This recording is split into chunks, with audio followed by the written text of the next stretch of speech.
Ahojte priatelia, dneska som sa rozhodla, že vám natočím video o mikrozelenine brokolica.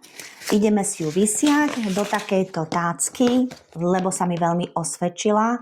Ešte som si objednala na tému tieto tácky. Podarilo sa mi ich zohnať za parádnu cenu, takže keď prídu, tak vám ich ukážem.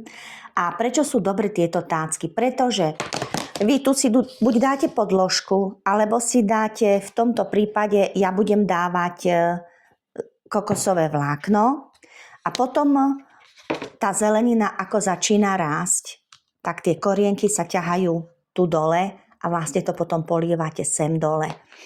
Takže preto je to super. No, ale chcem vám povedať, dneska som sa rozhodla, že vám natočím video o mikrozelenine. Včera som mala trošku viacej času a tak som počúvala rozhovor s pani profesorkou, doktorkou Katarínou Horákovou. Možno ju niektorí nepoznáte, ani ja som o nej nevedela teda veľa, ale prečítam vám, lebo to neviem povedať naspamäť. Ona má 91 rokov a je profesorka všeobecnej biológie z Fakulty chemickej a potravinárskej technológie Slovenskej technickej univerzity v Bratislave. Popri pedagogickej práci sa vedecky zaoberala vyhľadávaním nových biologicky aktívnych látok s antimikrobiálnymi, antioxidačnými a protinádorovými vlastnosťami. Ona napísala niekoľko kníh a vytvorila niekoľko výživových doplnkov. O tom teraz ja nebudem hovoriť, ale v tom rozhovore, ktorý som si včera vypočula, rozprávala o tom, tá veľmi dôležitá látka, vlastne antioxidant sulforafán, veľmi veľa obsahuje práve mikrozelenina a najviac z nich obsahuje brokolica. A preto ma to napadlo, že teda ideme si vysiať tú brokolicu a našla som informácie o tej brokolici. Prečo je vlastne taká dobrá? Tak teraz si niečo o nej povieme. Práve mikrozelenina brokolica je zaujímavá tým, že v tejto mladej fáze obsahuje omnoho viac ochranných a výživných látok než dospelá brokolica. A ona obsahuje niekoľkonásobne vyšší podiel ochranných látok než dospelá rastlina brokolice. Živiny sú v nej koncentrované a má veľmi dobrú vstrebateľnosť. Rastlinka je ešte v štartovacej fáze a všetku energiu má sústredenú v tých malých listoch. No a tá najdôležitejšia látka v mikrozelenine brokolica je sulforafán, čo som vám rozprávala. To je kľúčová látka. Je to silný antioxidant, ktorý podporuje detoxikačné procesy v tele a pomáha chrániť bunky pred predčasným starnutím.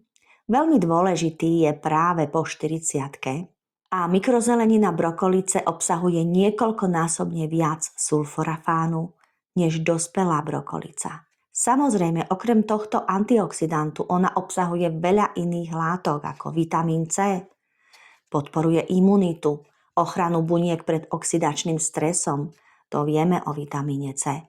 Tiež prispieva k tvorbe kolagénu, pleť, cievy, preto je ten vitamín C veľmi dôležitý. Ale ona obsahuje okrem vitamínu C aj vitamín K, ktorý je dôležitý pre kosti.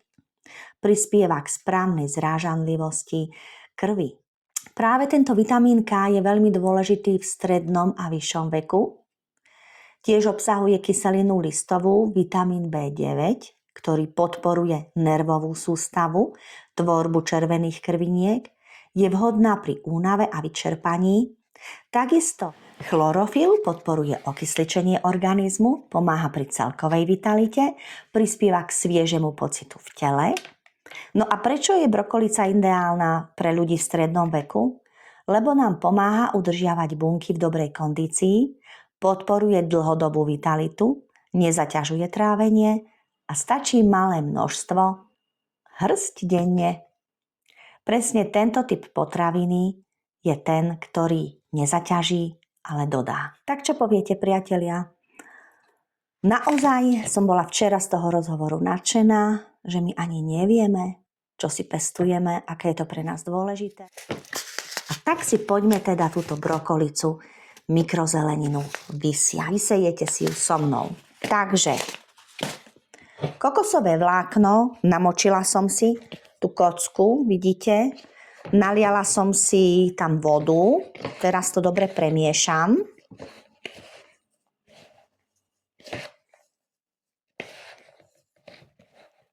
Naozaj som si uvedomila, že musím častejšie jesť túto mikrozeleninu. Je dobré, aby to bolo súčasťou každodenného života. Proste si to vysejem, zostriham a keď už mi končí, zase vysejem a zase zostriham, aby sme ten prísun tých dobrých látok mali čo najčastejšie. Najlepšie by bolo každý deň, nie iba raz za týždeň, takže teraz, vidíte, si dám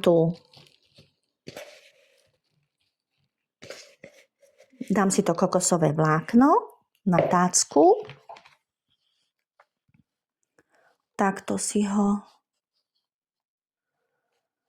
On nemusí byť veľmi, akože nemusí mať veľmi veľa. Niektorí dokonca ani nedávajú, ale ja dávam, pretože keď som napríklad dlhšie v práci alebo nie som doma, predsa to vlákno zadržiava tú vlhkosť.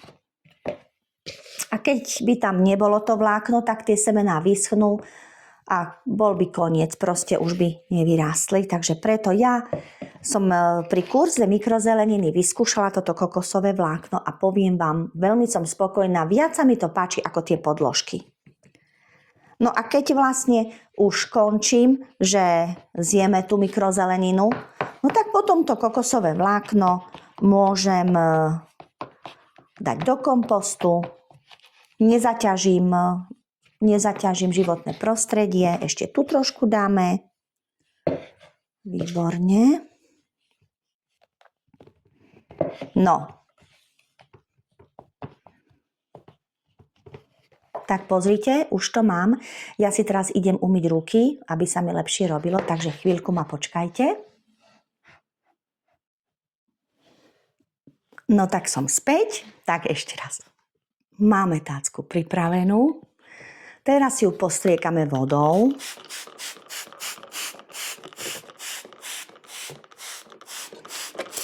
Hej, dosť dobre treba postriekať vodou, aby sa lepšie uchytili tie semená. Semená mikrozeleniny sú také drobné. Ani neviem, či mi to vyjde na celú tácku.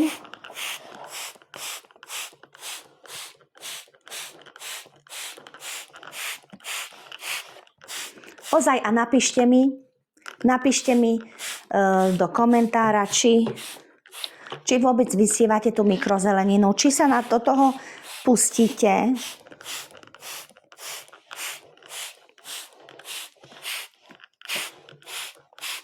Tak. Máme ju pekne takto navlhčenú. Zoberieme si semienka.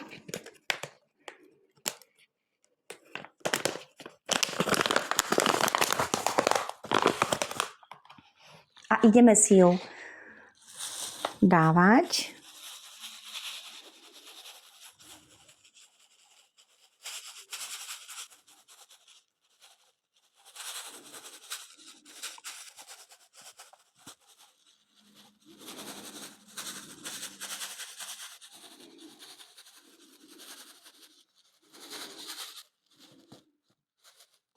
Takže dali sme si pekne na celé.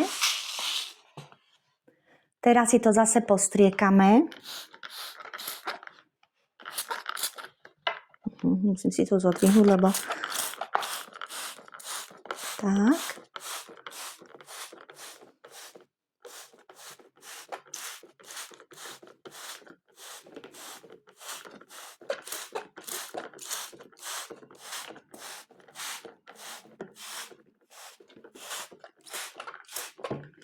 Ešte tam dosypeme, tam, kde mám medzery, tak ešte dosypeme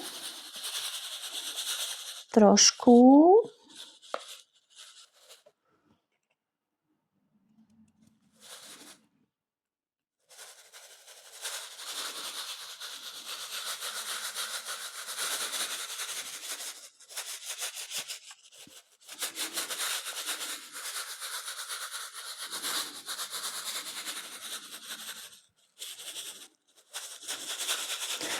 Oplatí sa toto väčšie balenie brokolice. Budem to teraz robiť pravidelne, aby naozaj som tú brokolicu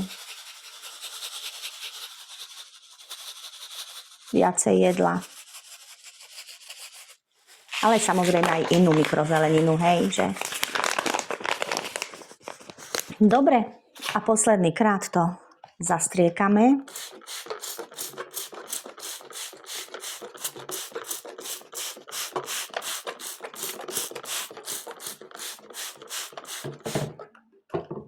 Takže brokolicu máme vysiatu, prikryjem ju obyčajným papierom, pokiaľ nezačne klíčiť.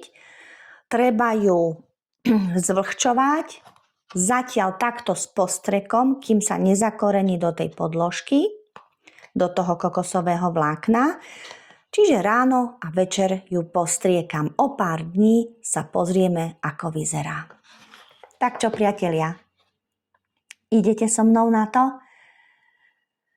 Link, kde som kúpila túto brokolicu, vám dávam do popisu videa. Ak máte nejaké otázky, kľudne mi napíšte. Teším sa, že ste so mnou a ďakujem za vašu pozornosť a za vašu neustálu podporu. Ahojte!